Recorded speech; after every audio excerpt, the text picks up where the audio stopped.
అధికారాధికరణము. ఆరుఢ పద్ధతుడు చేసినటువంటి ప్రాయశ్చిత్తములు అవి విద్యకు కారణంలా కావా? విద్య అంటే బ్రహ్మ విద్య, దృష్టాంత సంగతి. ఆరుఢ పద్ధతి ద్వారా చేయబడినటువంటి ప్రాయశ్చిత్తముల విషయము ఇక్కడ విచారం చేస్తారు. అదే విషయము ప్రమాదము ద్వారా ప్రాయశ్చిత్తము, ప్రమాదము ద్వారా ఆరుఢ పద్ధతి ప్రాయశ్చిత్తం ఉందా లేదా? పూర్వపక్ష అంటాడు ప్రాయశ్చిత్త విధానం లేదు. తరువాత అవకీర్ణ బ్రహ్మచారి అయినా అధికార ప్రసంగంలో ఒకడు నైష్ఠిక బ్రహ్మచారి, ఒకడు ఉపకూర్వాణ బ్రహ్మచారి. ఆ ఉపకూర్వాణ బ్రహ్మచారినే వీడు అవకీర్ణ బ్రహ్మచారి అన్నాడు. అవకీర్ణ బ్రహ్మచారి పతితుడైన నైరుతం గర్ధమాలభేత, వాడికంతా నెత్తికంతా మా గుండు గీసుకుని బొగ్గు పూసుకుని గాడిదకి ఊరంతా తిరగాలి. అది ప్రాయశ్చిత్తం.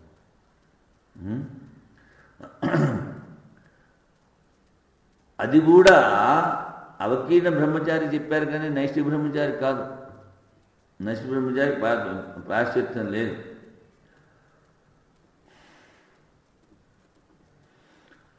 సరే నైష్ఠిక బ్రహ్మచర్యంలోంచి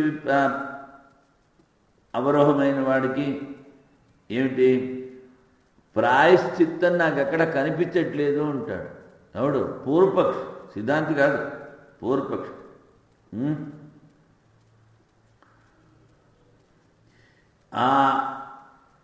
ఆత్మహత్య చేసినవాడు, ఆత్మని హత్య చేసినవాడు. ఆత్మహత్య అంటే దేహత్యం, దేహ హత్య కాదు, ఆత్మనే చంపేసేట్టు వాడు ఆత్మహత్యారా అంటారు. వాడికి శుద్ధి అవ్వడానికి ఏ విధమైన ప్రాయశ్చిత్తము కనిపించట్లేదు, ఉపకుర్వాణ బ్రహ్మచారికి మాత్రము ఉంది అని పూర్వపక్ష. సిద్ధాంతి ఈయనంటాడు ఉపకుర్వాణ బ్రహ్మచారి మధుమాంస భక్షణాలు చేస్తే, మధు అంటే సారాయి చేస్తే దానికి ఉపపాతకము అంటారు, దానికి ప్రాయశ్చిత్తం ఉంది. అదేవిధంగా ఉద్వరేత బ్రహ్మచారి గురుపత్ని కానీ మిగిలిన వాళ్ళతో కానీ ఎవరైనా పొత్తు పెట్టుకుంటే అది ఉపపాతకం అన్నారు, మహాపాతకం కాదు. అందుకని ప్రాయశ్చిత్తము ఉంది, మళ్ళీ సంస్కారము చేసుకోవాలి. దాని ద్వారా వాడు శుద్ధి అవుతాడు. ప్రాయశ్చిత్తం నపశ్యామి నువ్వు అంటున్నావే, అది ప్రాయశ్చిత్తము చాలా కఠినం కనుక అలా చెప్పారు, అంతేకాని ప్రాయశ్చిత్తం లేదని కాదు, అభిప్రాయంతో అని చెప్పారు. అందుకనే బ్రహ్మచారికి ఏ విధంగా అయితే గర్ధవాలభనం ప్రాయశ్చిత్తం చెప్పారో అదేవిధంగా వానప్రస్థ సన్యాసులు కూడా ప్రాయశ్చిత్తం చెప్పారు. దీక్షా భేదం వల్ల 12 రాత్రి పర్యంతము కృత్యం చెయ్యాలంటారు.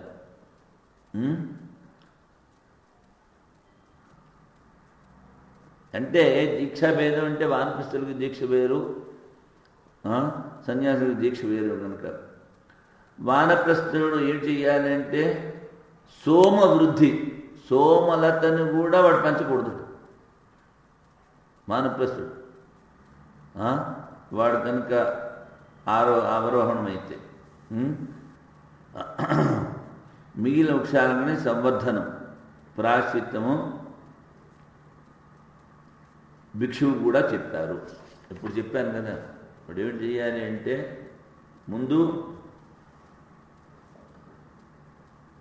పట్టణం నుంచి కానీ గ్రామం నుంచి కానీ ఎక్కడుంటే అక్కడి నుంచి బయటికి పోవాలి. అక్కడ దొరికేది ఏదో అదే తినాలి. పళ్ళు కాయలు అరణ్యంలో ఏవి దొరుకుతాయి. తర్వాత పుర్రె ముందు పెట్టుకోవాలి. అంటే అటువైపు ఎవడు వాళ్ళకుంటాను. వాడు పొద్దున్నీ సాయంకాలానికి జపం ఏదో చేసుకున్న తర్వాత ఇంకేం చేయాలి? అక్కడి నుంచి నీళ్లు తీసుకొచ్చి అక్కడున్న వనలో వృక్ష అదే ప్లాస్టిక్, ఇంకోటి ఏమీ లేనే లేదు. నైష్ఠిక బ్రహ్మచర్యాద్ ఊర్ధరేతస్త్వం ప్రాప్తస్య పునః స్త్రీసంగేన భ్రష్టస్య ప్రాయశ్చిత్తం నాస్తి. స్త్రీసంగం కనుక వచ్చినట్లయితే సన్యాసికి ప్రాయశ్చిత్తం లేదు. ఆరుఢో నైష్ఠికం ధర్మ ఎస్తు ప్రత్యవతే పునః ప్రాయశ్చిత్తం న పశ్యామి ఏన శుద్ధేత ఆత్మ. నైష్ఠిక బ్రహ్మచర్య నుంచి ఇంకా పైకి పోయినటువంటి వాడు ఎవడైతే స్త్రీ సంఘం మూలాన ప్రచ్యుతుడయ్యాడో వాడికి ప్రాయశ్చిత్తం కనిపించటం లేదు ఉంటారు. ప్రాయశ్చిత్తం కనిపించట్లేదు అంటే ప్రాయశ్చిత్తం చాలా కఠినం కనుక అలా చెప్పారు. అది సిద్ధాంతం చెప్పింది. తర్వాత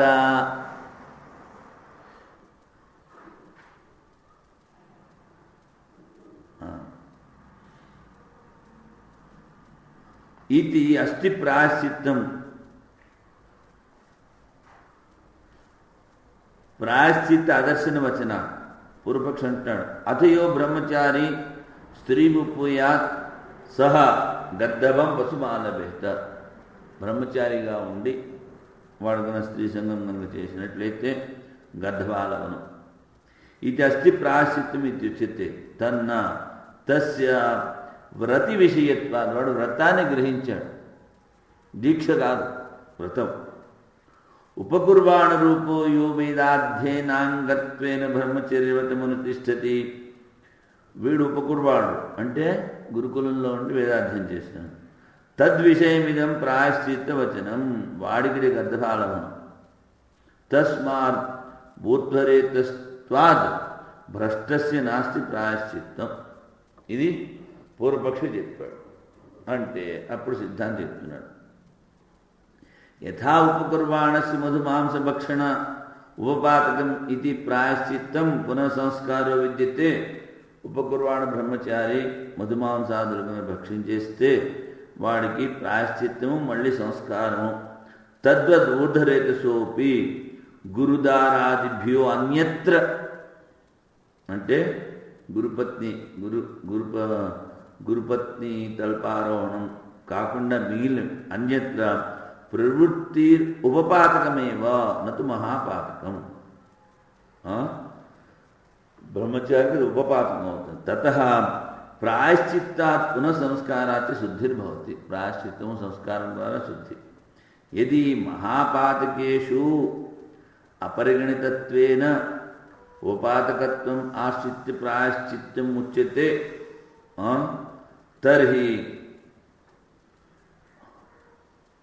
తర్హి అదర్శన వాక్యస్య కా గతిరితి చేత్.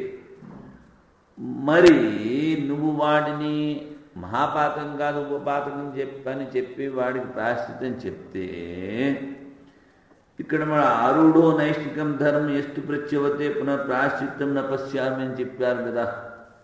ఏరు శుద్ధేత ఆత్మ. మరి ఈ స్మృతి గతేం కాను అంటే యత్నపరం తద్వాక్యం దుష్కరం. ఆ ప్రాయశ్చిత్తం చేయడం చాలా కష్టం కనుక అలా చెప్పారు. అతేవ ప్రాయశ్చిత్తం న పశ్యామి ఇత్యహ నతు నాస్తి. లేదని కాదు. ప్రాయశ్చిత్తం తు గర్ధవ పశురేవ గర్ధవాలవనాడు. తర్వాత బ్రహ్మచారిత్వస్య సమానత్వా. వాడు బ్రహ్మచారి, వీడు బ్రహ్మచారి, వీడు నైష్ఠిక బ్రహ్మచారి, వాడు ఉపకుర్వాణం. తథా వనస్థ పరివ్రాజకీయోరపి భ్రంశే ప్రాయశ్చిత్తం స్మర్యతే. స్మృతుల్లో చెప్పాడు ప్రాయశ్చిత్తం ఏమిటి?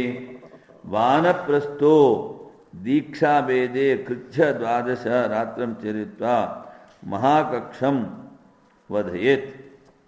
అంటే వానప్రస్థుడు ఎవడైతే తన వ్రతభంగం చేశాడో వాడు 12 కృత్యములు, కృత్య చాంద్రాయణ వ్రతాలు ఉన్నాయి, అవి చెయ్యాలి. తర్వాత భిక్షుర్ వనస్తవత్ సోమవృద్ధివర్జ్యం ఇది. వాడు సన్యాసి అయితే, వాడు ఆరూఢపతితుడైతే సోమలతికి నీళ్లు పోయకూడదు, మిగిలిన చెట్లన్నింటికి పోయచ్చు. ఈ కక్ష వృద్ధి అంటే ఏమిటి? అందులో వచ్చింది కదా మహాకక్షం అన్నారే. ఈ కక్ష వృద్ధి అంటే వనవాస. ఎవడికి? భిక్షుడు. ఇంట్లో ఉండకూడదు. సోమవృద్ధిరపి సయేవ. సోమవృద్ధి కూడా అదే అని చెప్పారు.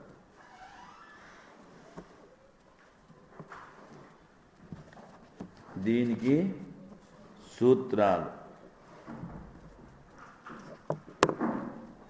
ఇదేమిటి? అధికారి అధికారం అధికారాధికారం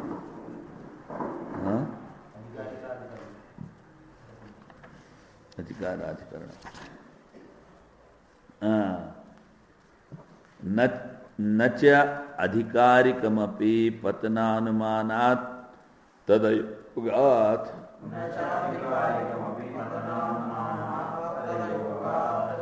నచ అధికారికమపి పతనానుమానాత్ తదయోగాత్. నచాధికారికమపి పతనానుమానాత్ తదయోగాత్.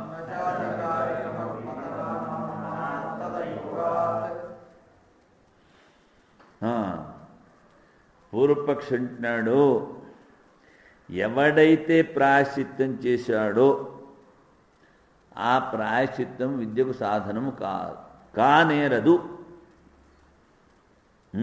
తత్సాధనం. ప్రమాదాత్ పతితస్య ప్రాయశ్చిత్తం అస్తి నవ. ప్రమాదం ద్వారా పతితుడైతే ప్రాయశ్చిత్తం ఉందా లేదా?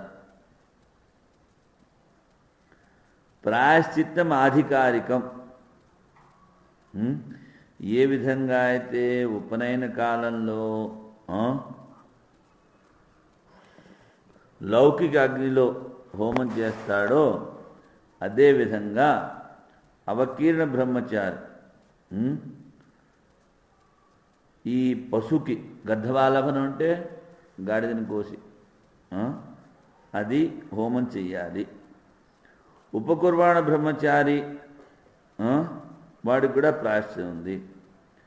నైష్టిక బ్రహ్మచారికి ప్రాయశ్చిత్తం లేదు అంటాడు. ఎవడు? పూర్వపక్షి.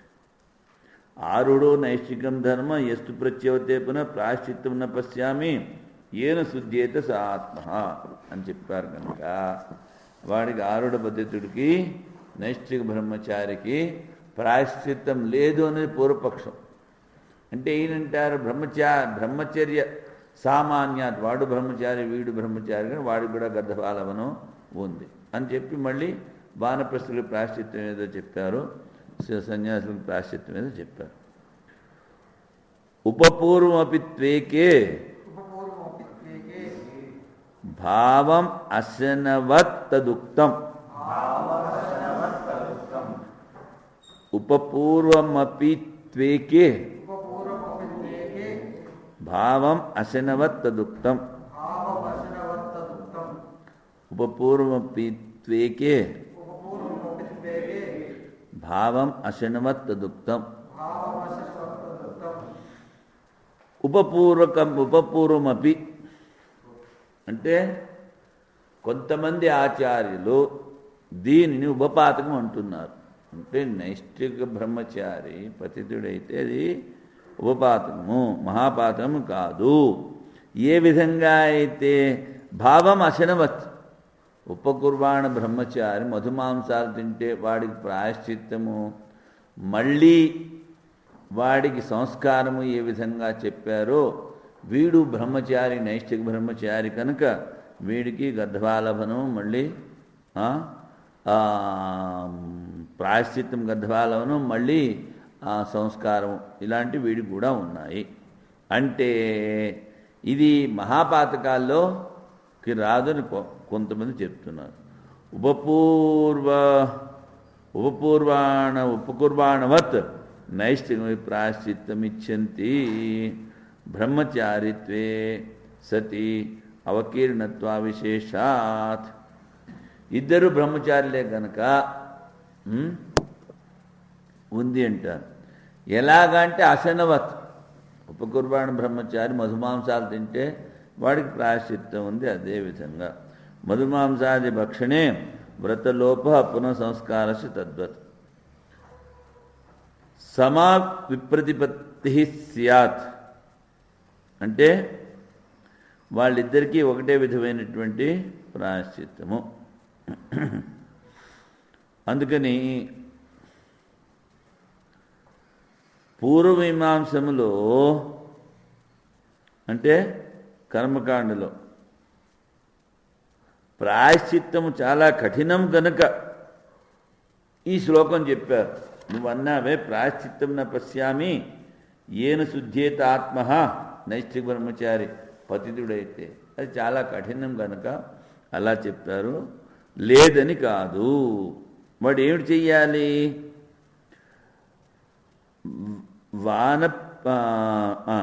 అదైపోయింది. ఇప్పుడు వానప్రస్థి కృచ్ఛం ద్వాదశరాత్రం చరిత్వ మహాకక్షం అభివర్ధయేత్.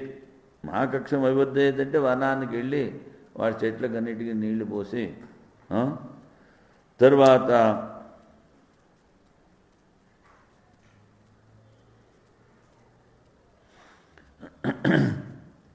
అంటే ఎక్కడైతే గడ్డి పశువులు తినడానికి తర్వాత వృక్షాలు ఉన్నాయో వాటిలన్నిటికీను నీళ్లు పోస్తూ ఉండాలి. అభివర్ధయేత్. భిక్షుర్వానప్రస్థవస్త్ సోమవృద్ధివర్జ్యం స్వశాస్త్ర సంస్కారశ్చ. సోమలతకి నీళ్లు పోయకూడదు సన్యాసి. మిగిలిన చెట్లన్నిటికీ నీళ్లు పోస్తూ ఉండాలి. తర్వాత స్వశాస్త్ర సంస్కారశ్చ అంటే ధ్యానము, ప్రాణాయామము, జపము ఇట్లాంటివి అక్కడ వనంలో కూర్చుని చేసుకోవచ్చు. ఇది అధికారాధికరణం కదా. ఇది అయిపోయింది. నువ్వు